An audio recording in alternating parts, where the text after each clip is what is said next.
Okay, hello and welcome to SEO Diatribes with Josh Bachynski. Today is a special day. It's so special I'm even wearing a tie. You should feel special if you're watching this because I don't wear a tie for nobody. And I am Josh Bachynski, and today I'll be doing a Penguin 2 analysis.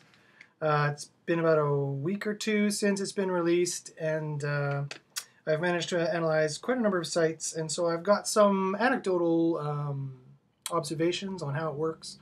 I also have some pretty conclusive evidence of how it works as well that I'll be putting in another video that I want to actually show the screenshots of what's going on. But this video is going to be kind of my anecdotal of what's going on, and the next video I'll make this weekend or at some point very soon. So, Penguin 2.0. So here's the confusion. Some people are calling this Penguin 4, some people are calling this Penguin 2.0. It's Penguin 2.0 as far as Google is concerned. It's the second iteration of that algorithm. It's supposed to be different.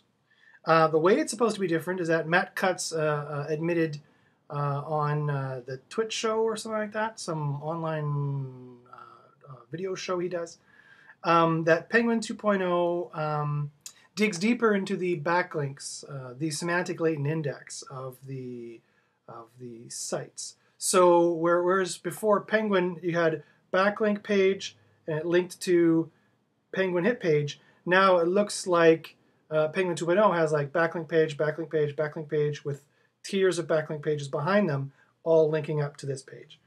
And so it looks like Penguin 2.0 is going to be a little bit more granular, a little bit more specific, if indeed it works that way, and if Matt Cutts is telling the truth that it goes into deeper pages.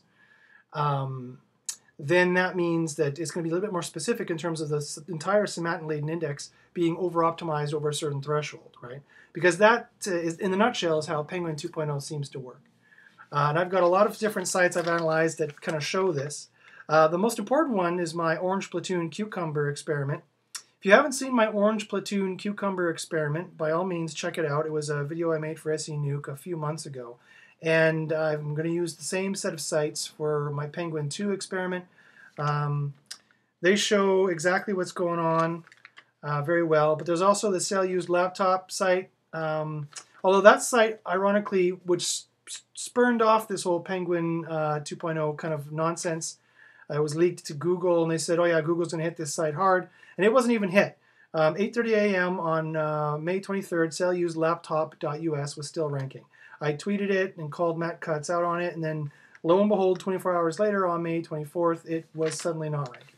Now, it might have nothing to do with me. He did say that when it was reported to him a few weeks before that he was going to send it to the manual team, but Penguin 2.0 didn't hit it. And that's because Sell Used Laptop didn't have the same backlink signature as all these other sites did. Like 2dplay.com, for example, was hit. ets.org was hit. salvationarmy.org was hit. And if you take a look at those sites, and the sites I'm going to show you in my upcoming experiment, they all have a very unique and very identifiable pattern in their backlink signature. All these ones happen to have a very high amount of over-optimization, in this particular case, on their domain name. So they had a high, like 70-80% domain name links. So 2dplay for 2dplay, ETS for ETS, Salvation Army for Salvation Army.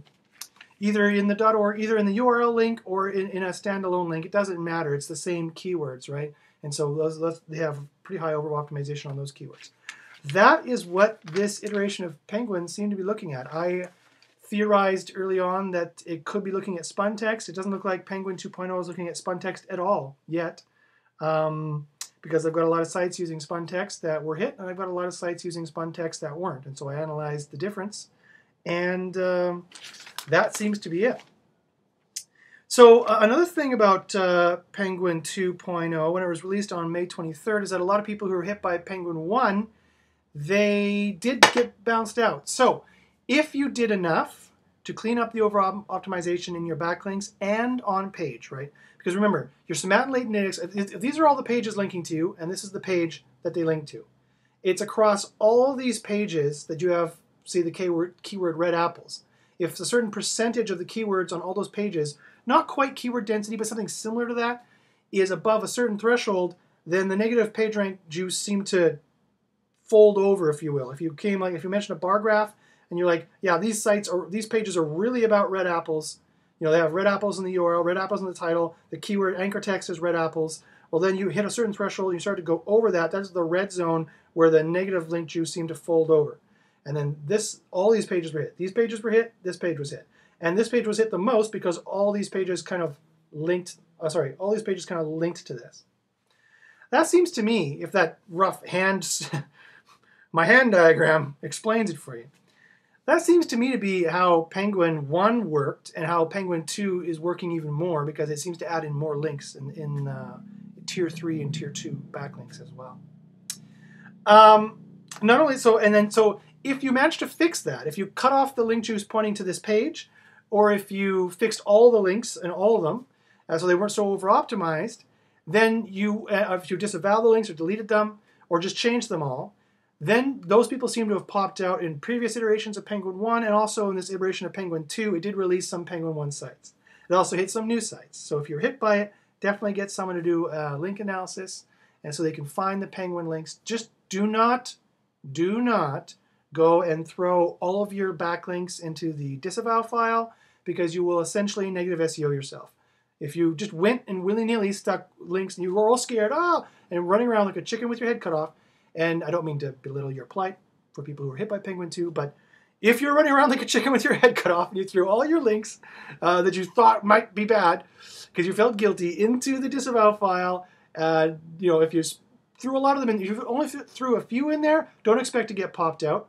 If you threw a lot of them in there, too many of them there, expect to get popped out of Penguin when they reiterate the algorithm, but or actually whenever they spider enough of your files, enough of your backlinks. But don't expect to get any boost if you threw too many backlinks in your disavow file, because then you're essentially telling Google not to count those links. And so any positive juice in the ones that you threw in there by accident are not going to help you. Okay, so yes, P2 sites have bounced back. And so the P2 sites, the P1 sites have been Penguin 1 sites that were hit on April 24th, May 25th, or October 5th of last year did bounce back May 23rd of this year. Those are the dates, by the way. Penguin 1 was released on April 24th, May 25th, October 5th. Those are the 3 iterations of Penguin 1. And May 23rd of 2013, this year, is the 4th iteration of Penguin. That's why Search Engine Roundtable is calling it Penguin 4, because it's the 4th iteration of the Penguin algorithm. But it's not Penguin 4.0, it's Penguin 2.0 as far as Google is concerned. As far as Google is concerned, it's the 4th release of the Penguin algo, but this release, the 4th release, is Penguin 2.0, and it's a new algorithmic version. It's not just a refresh. So that explains the confusion also, why people are calling it Penguin 4 and Penguin 2, in case you were wondering. Because Danny Sullivan decided to stick his feet down, stomp his feet, and tell Matt Cutts in a tweet, we're going to call this Penguin 4. And Matt Cutts said, whatever, buddy. I'm calling this Penguin 2.0. So that'll be a fun little diversion at SMX Advanced in June, in a week or so, when Danny Sullivan and Matt Cutts sit down and talk. They'll have their little pouty fest about that. That's what I said. All right. Next thing. So not only this, but the other thing about Penguin 2 is that I made an observation. So it's been a couple weeks now, and I've made an observation. So there seems to be a minor version and a major version. Some sites I have were hit by the minor version, and even a pretty severe version of Penguin. They drop right off the map. If you watch our analytics, it's kind of boom, like this. But a few days to weeks later, they come back up. So some of them have come back up, are kind of failing. Some of them have come right back up to their normal position. So I've also analyzed why this is. And it seems to me that new sites that had few bad Penguin, backlinks, they got hit and they came right back. And old sites that had a lot of backlinks might have got hit slightly and kind of are trickling back. So it seems that it depends on many different factors. And it seems like, that could just be based on Penguin backlinks alone, but it could also have to do with the sites that seem to come back strong are ones that have better usage metrics. So I don't know if Panda and Penguin talk. If they're like, this site sucks, okay, I'll Penguin it, or vice versa, or these backlinks suck, okay, we'll check the Panda. I don't know if they talk back and forth. I'm personifying, of course they don't actually talk, but the algorithms might share data, and if you're hit by one, you might be slightly more at risk of the other, or have a lower trust factor. Google sometimes talks about this trust factor. And they often talked about it as a kind of a mitigating measuring stick of how draconic they will be in terms of the severity of the penalties and whether or not they're going to trigger other penalties. It's almost impossible to ferret that out exactly what's going on there. I've just got a few leaks from Google contacts on that. It's really hard to do an experiment on that. But so yes, some of these. So the question is why? Well, I thought, well, maybe it's timed. Google has released patents. So why do these Penguin 2 sites go down and come back up? I have some hypotheses where this could be the case. Other ones that I just didn't mention, I'm going to mention now.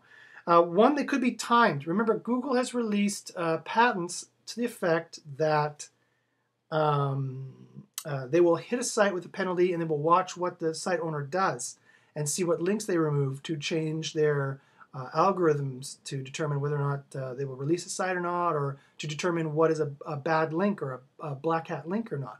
Because if they hit you for a linking penalty, then they see you remove a bunch of links in the time frame, then they can tell, oh, okay, they can tell recursively, oh, okay, these are the bad links then, because we hit them with a linking penalty and these are the ones they go and remove. So we can say, we're going to factor that into our machine learning of trying to determine what these bad links are.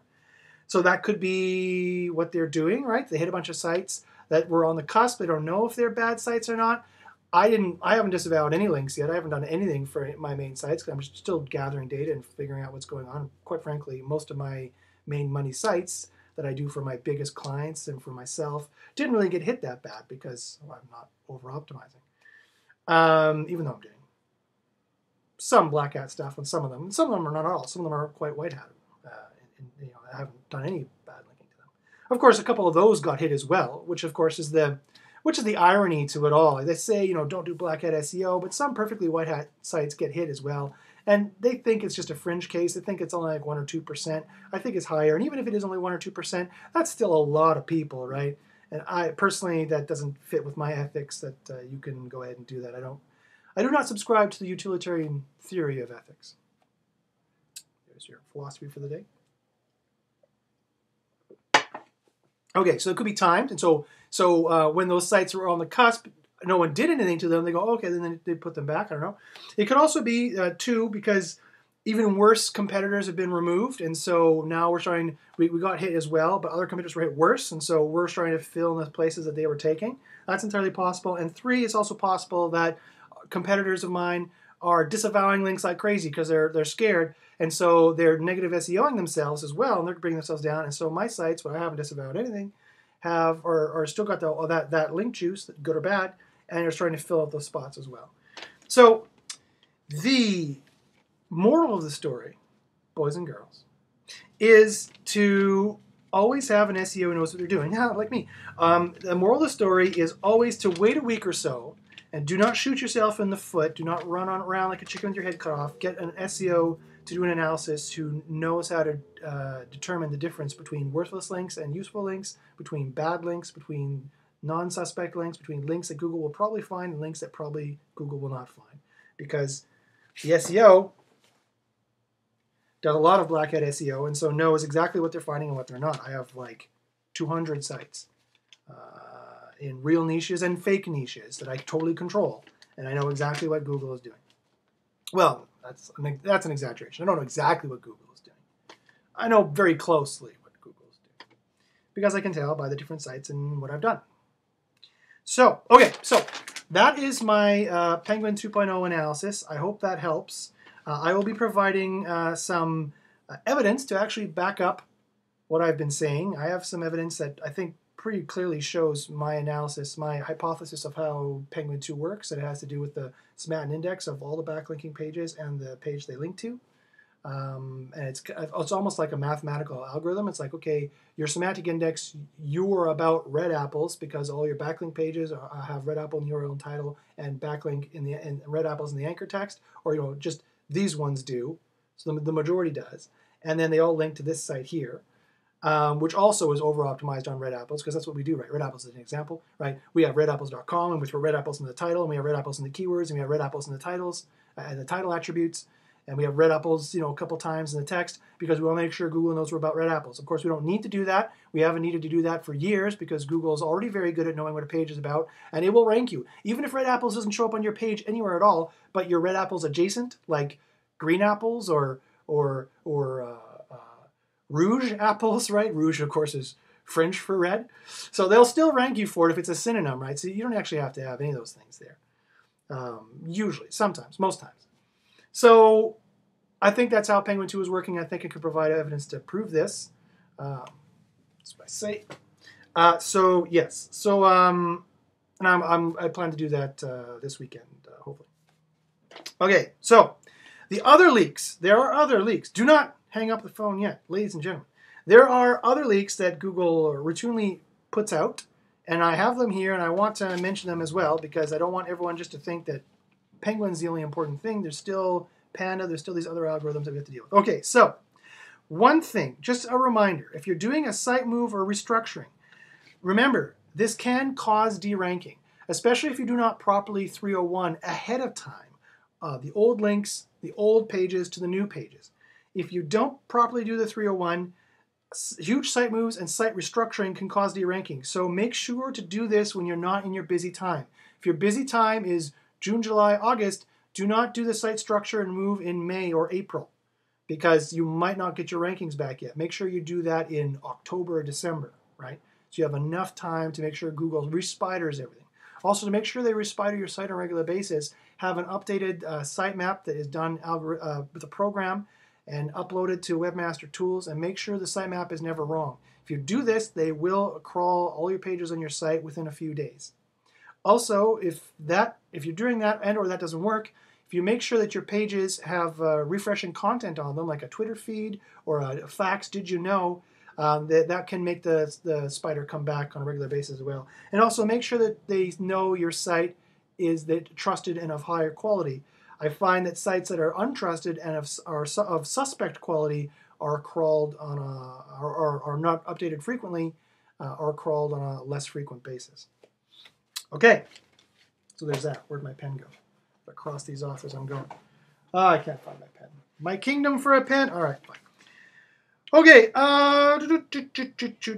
yes, I said that. Okay. Oh, yes, another thing. If you're going to be moving your site and restructuring the site, and if you have a manual penalty, if you have a manual action, fix any manual action before you restructure the site or move the site. If you don't know if you've had a manual action, they say now that 99.9% of sites that have a manual action, that is a manual penalty or an action from the manual web spam team at Google, have received a notice in Webmaster Tools. So if you don't have Webmaster Tools, install it. It won't hurt your site. They won't get any more data from you that they already have. Webmaster Tools gives you access to the data they already have. So if they're going to penalize your site based on that data, they already have it. So all you're doing is shooting yourself in the foot because you can't see it either. It's like boxing someone when you have a mask and they don't. It's not a wise idea. So I would install Webmaster Tools immediately and check the messages to see if you have a natural link notice or some kind of manual action or notice of manual action. A natural link notice is not the only one, although it's the most common one. And if you don't, and you're extra paranoid and you've been a little naughty, and you think that maybe you might have one because your rankings have been weird, but you haven't received a message, you can always submit for reconsideration. Submitting for reconsideration, I have checked with my Google contact numerous times, and he assured me is not going to trigger a manual action. It's not going to trigger them to check. Submitting is all done algorithmically, even though it's you're submitting for reconsideration with a manual web spam team, but all this is processed algorithmically. So you can submit for reconsideration. You can submit a reconsideration request. Just say, I'm just checking to see if I have a manual action. My site is not ranking the way it used to. Just checking. And then within 7 days or so, it'll tell you, no, there's no manual action on your current manual action on your site. It'll say, yes, there is still a problem with your site. This is the problem, right? Even if they haven't sent you the original message or you missed it or got deleted or something like that, or you're just inheriting the site. You should also do that for sites you've purchased recently. In fact, you should say in the reconsideration request, I just purchased this site. I just want to check to see if it has any manual actions, and please refresh any manual actions. Now, be warned, if you do that and you have PageRank on the site you just purchased, they can take that PageRank away because they don't, by the way, just so you know, they don't feel that links that were acquired under previous management are valid with the new management. In case, did you know that? I did. So, yeah, if you're buying a domain and you want to sneak by and save the PageRank that it already had, do not submit for reconsideration. Just make sure when you're buying domains to buy one that is not previously penalized. If you don't know how to check for that, ask me. Oh, by the way, if you want to contact me for anything, you can contact me at my email at joshbachynski@gmail.com. You can contact me at Twitter at joshbachynski. You can watch these videos and comment on them at /jbachins. That's JBACHYNS. Just say, I'm the guy with the tie. That's right. This is an old tie, you know. I bought this tie in the 90s. That's why it looks like it's from the 90s. All right. Also, did you know that Google will block random 301s? I mentioned this before, but I'll mention it again. If you have a global 301, or if you have, if you're doing 301s from old site to new site, they will block those 301s. So if you're 301ing your old site to your new site, you have to use the Webmaster Tools site moving tool. There's a tool in Webmaster Tools to say, I'm moving this site to a new URL, and then you confirm it by putting Webmaster Tools in the new URL. And then if you do that and then do a 301, you'll get all the PageRank juice from the old URL to the new one. This ties back into the buying of URLs as well. Sometimes, if they don't realize the domain has changed topics or changed ownership, if you haven't changed topics in the URL and they haven't noticed the DNS change in ownership, then you can sometimes squeak away with the PageRank juice. But if not, you have to do a site move to make sure you retain that juice, and you can't change topics. They have algorithms to determine if a new site's been purchased, or if you change topics drastically, then they consider it a new site, because it's the old content that deserved those links. I hate that word, deserved. And so the new content doesn't deserve those links if it's different content, if it's wildly different content. That's how they tell if the site was, one of the ways they tell if the site was purchased or resold. All right, geez, this tie is driving me crazy here. God, all right. Okay, what else? Yeah, here's another good one. Someone asked, I received 2 or 3 different manual actions on my site, and then I got one, I did some work, I tried to get it revoked, and then I got one email back in Webmaster Tools saying that the penalty has been revoked. Does that mean that all the manual actions have been revoked? And the answer is yes. If you have received multiple manual actions and you get one back saying that your manual penalty, your manual action, your manual demotion has been revoked, that means all the manual penalties are gone, so you don't have to worry about that. All right. Also, not only, so back to the 301 thing.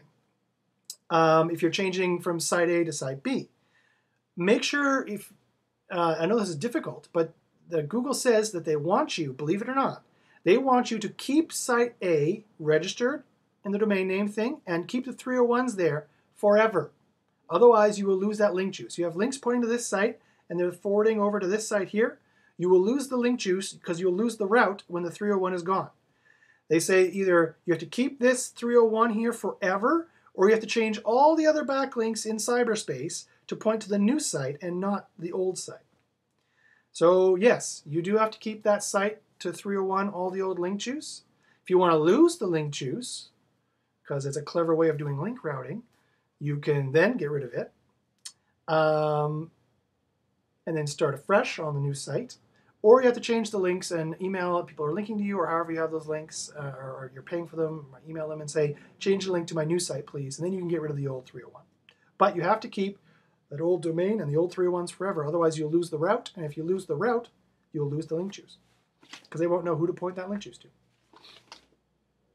Okay, let's see what else we have here. Okay, so now I have some Panda suggestions, the last 6 minutes of the video. So, I know a lot of people are more scared of Penguin these days than Panda, but I'm telling you, I know I've been on this hobby horse for a while. This is why I call this SEO Diatribes and Rants and not SEO Hangouts, or I affectionately have dubbed it SEO Diatribes and Rants, because I want to occasionally rant, on occasion.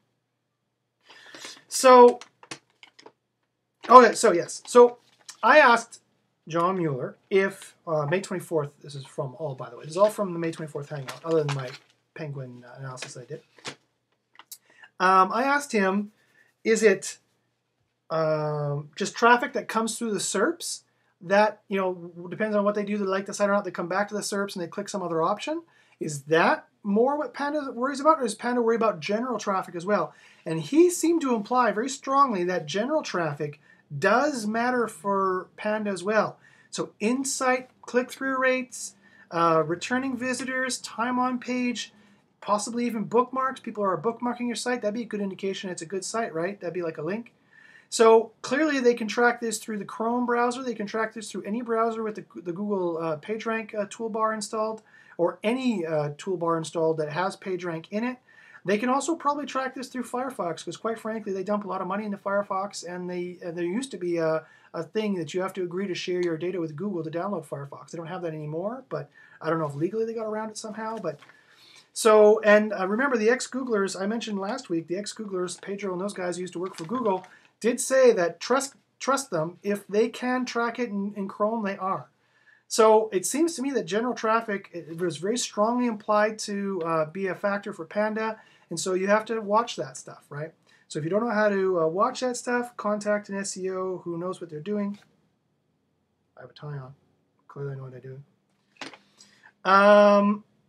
Yeah, so not only that, but here's another really good one. Here's a good little tip and leak. A couple of years ago, people were talking about schema.org and all this HTML markup that you can use to mark stuff as a product and as a rating and a review and stuff like that. You can also do this through Webmaster Tools now. You can go in Webmaster Tools and you can use the backend tool to their data highlighter to highlight certain data and say this is a product, this is a rating, this is a review, blah, blah, blah, blah, blah. Really, the only schema.org markup that people have been using and really interested in lately has been the author markup that you have to connect to your Google Plus profile, and to another degree ratings and reviews, which they can sometimes show in the SERPs. And sometimes that increases your click-through rate. Typically it does. Sometimes it doesn't, right? If everybody has it, then you don't necessarily stand out anymore. But it's a good idea if you have nothing else to do. If you've fixed the SEO for your site and you're looking for SEO stuff to do, consider this.